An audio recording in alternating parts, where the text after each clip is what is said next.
নমস্কাৰ বন্ধু বান্ধৱীসকল, আপোনালোকৰ বাবে বহুতে ভাল খবৰ আহিল।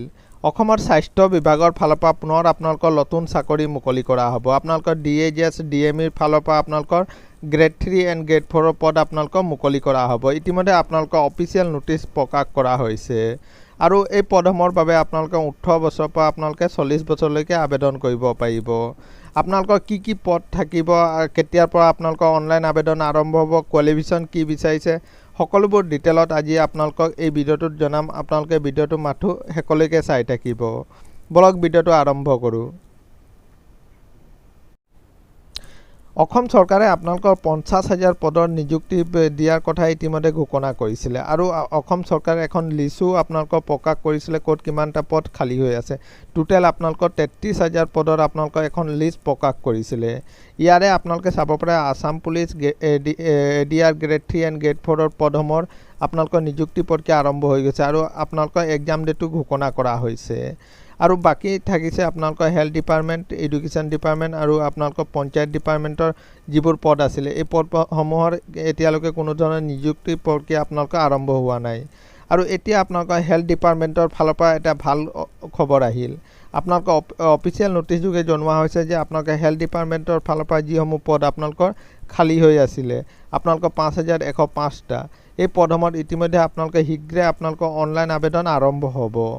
আপোনালোকৰ হেল্থ ডিপাৰ্টমেণ্টৰ ফালৰ পৰা অফিচিয়েল নোটিছ প্ৰকাশ কৰা হৈছে। বলক চাই লওঁ আপোনালোকৰ কি পদ আপোনালোকৰ মুকলি কৰা হ'ব। আপোনালোকে চাব পাৰে আপোনালোকে ডাইৰেক্টৰ অফ হেল্থ ছাৰ্ভিচ আছামৰ ফালৰ পৰা এই নোটিছখন প্ৰকাশ কৰা হৈছে। ইয়াত উল্লেখ কৰিছে যে আপোনালোকৰ হেল্থ ডিপাৰ্টমেণ্টত খালী হৈ থকা পদসমূহৰ বিষয়ে ইয়াত উল্লেখ কৰিছে আৰু এই পদসমূহৰ শীঘ্ৰে আপোনালোকৰ আবেদন প্ৰক্ৰিয়া আৰম্ভ হ'ব।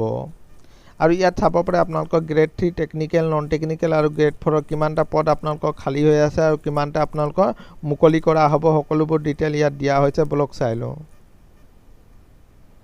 আপোনালোকে চাব পাৰে গ্ৰেড 3 টেকনিকেলত আছে টোটেল 1144টা পদ আপোনালোকৰ মুকলি কৰা হ'ব। ইয়াত কি পদ আছে আপোনালোকে চাব পাৰে। আপোনালোকৰ বিভিন্ন ধৰণৰ আপোনালোকৰ গ্ৰেড 3 টেকনিকেলৰ পদ মুকলি কৰা হৈছে, আপোনালোকে এবাৰ চাই ল'ব। আৰু গ্ৰেড 3 নন টেকনিকেলত টোটেল আপোনালোকৰ 904টা পদ আপোনালোকৰ মুকলি কৰা হ'ব। ইয়াতো আপোনালোকৰ কি পদ মুকলি কৰা হ'ব, সকলোবোৰ ডিটেইল দি দিছে, আপোনালোকে চাব পাৰে। আপোনালোকৰ ইয়াত LDC, কম্পিউটাৰ, ড্ৰাইভাৰ, ইলেক্ট্ৰিকেল আৰু আপোনালোকৰ MPW আৰু non medical assistant, plumber, store keeper, এইসমূহ পদ আপোনালোকৰ টোটেল 904টা পদ আপোনালোকৰ মুকলি কৰা হ'ব গ্ৰেড 3 নন টেকনিকেলত। আৰু বাকী যিবোৰ পদ আছে এই আপোনালোকৰ গ্ৰেড 4ৰ পদ মুকলি কৰা হ'ব।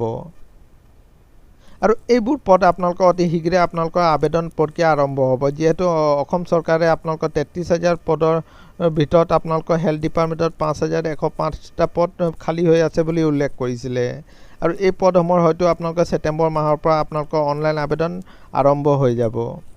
এইটোৱে আছিলে বন্ধু বান্ধৱীসকল এটা সৰু সুৰা ইনফৰ্মেশ্যন। সদায় এইদৰে জব নটিফিকেশ্যন পাই থাকিবৰ কাৰণে চেনেলটো ছাবস্ক্ৰাইব কৰি দিব। ধন্যবাদ।